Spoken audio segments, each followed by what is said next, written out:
सत्संग की आधी घड़ी, तप के वर्ष हजार, तो भी बराबर है नहीं, कहे कबीर विचार।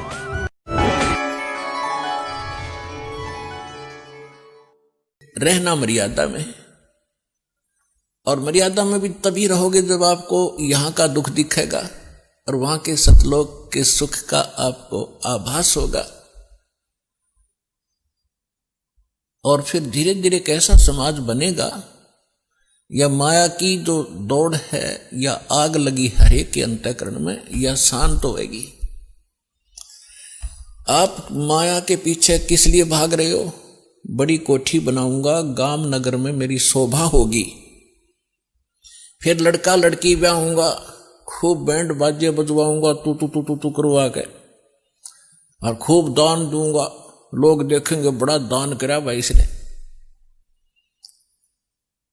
तो ये दोनों बीमारी आपका समझ में आ जाएंगी कि आज तू बेटी ब्याह रहा है या बेटे का ब्याह कर रहा है, और कल मृत्यु होगी, फिर कहाँ गए तेरे वो तू तू तू तू टक्कर मार कर रोएगा।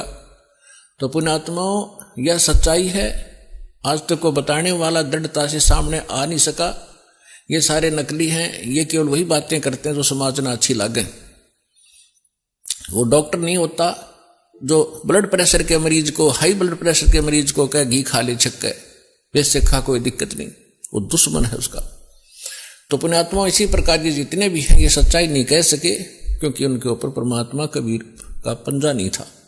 इस दास के ऊपर दया हुई है, संघर्ष बहुत करना पड़ रहा है, लेकिन परमात्मा का साथ जिसके साथ होता है वो हार नहीं होती उसकी, क्योंकि हमारा उद्देश्य कल्याण है। पर पूरे विश्व का कल्याण लेकर चल रहे हैं हम, पूरे मानव का कल्याण होगा, पूरे प्राणियों का कल्याण होगा। क्योंकि जैसे आज ये परमात्मा की वाणी है, इसमें इतनी शक्ति है जो स्वयं परमेश्वर ने आके बोली है। उसके बाद फिर गरीबदास जी के माध्यम से जो वाणी बुलवाई है, उन्हें वही वाणी एजडी दे दी, और उस वाणी को फिर दास बोल रहा है। यानी अधिकारी के द्वारा जो वाणी बोली जाती है उसका असर होता है। पहले भी आपको बहुत बार सुनाया है, जैसे एक राजा की पत्नी एक शिष्य थी संत की।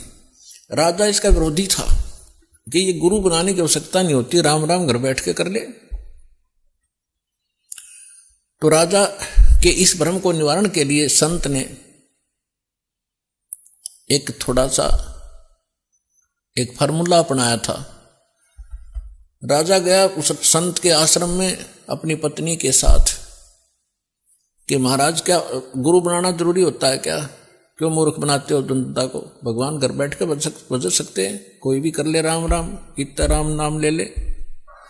तो संत जी ने सोचा ये राजा है, यहां नाराज घना हो जाएगा जब मैंने कुछ उल्ट सुल्ट जवाब दे दिया। तो उसको कहा, राजन अब मुझे अपनी भक्ति का समय हो गया है, इसमें काफी समय लगेगा, मैं आपका प्रश्न का उत्तर दूंगा, मैं कभी घर आऊंगा आपके, वहां दे दूंगा, वहां कभी आपको विस्तार से समझाऊंगा, तब समझ में आएगी। राजा बोला ठीक है। दिन निश्चित हुआ, राजा बैठ गया सिंहासन पर जच के, संत के लिए आसन लगवा दिया। आने की इंतजार थी कि कब आएंगे संत, अभी आने वाले हैं।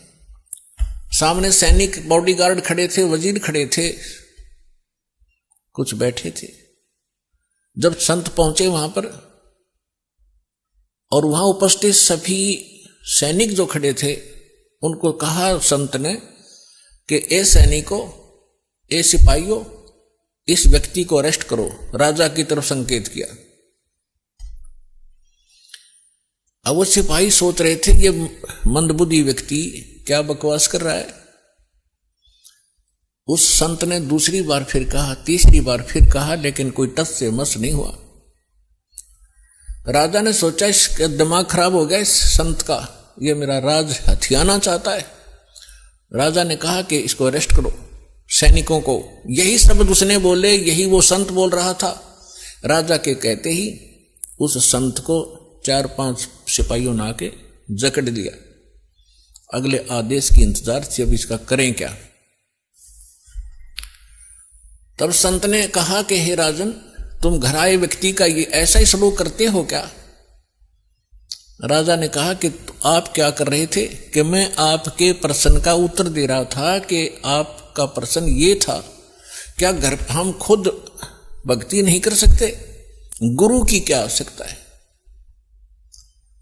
राजा ने कहा ये खाक उतर दिया तेने, बकवास करने लग गया कि नहीं सुनो जानता मुझे छुड़वाओ पहले। राजा ने कहा छोड़ दो, ने छोड़ दिए। कि जिस प्रकार दो शब्द मैंने बोला कि राजा इसको अरेस्ट करो, ये टस से मछली नहीं आपके सैनिक, और आपने वही शब्द एक बार कहा था, मुझे चारा न पकड़ लिया आकर के। तो आपके वचन में शक्ति है, आपके बोलते ही ये क्रियावान हो गए, और वो शक्ति जो आप वाली है वो राजनीति वाली मेरे पास नहीं है।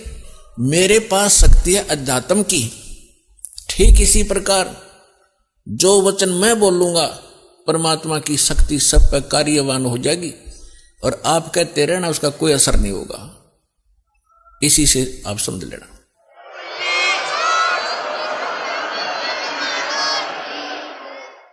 तो इसी प्रकार ये दास उस परमात्मा का कृपा पात्र है, उसी की कृपा से ये सच्चा ज्ञान आप तक पहुंच पा रहा है। तो उस परमात्मा का आदेश और फिर इस दास के मुख से आगे चलेगा, ये सर्व प्राणियों का कल्याण करेगा। इसका तरीका देखो, परमात्मा ने कैसा एक अनोखा तरीका अपनाया है। कैसे चिप बनवा दी, मेमोरी कार्ड जिसको कहते हो, टेलीविजन प्रोजेक्टर बनवाए, इंटरनेट वेबसाइट यूट्यूब बनवा दी,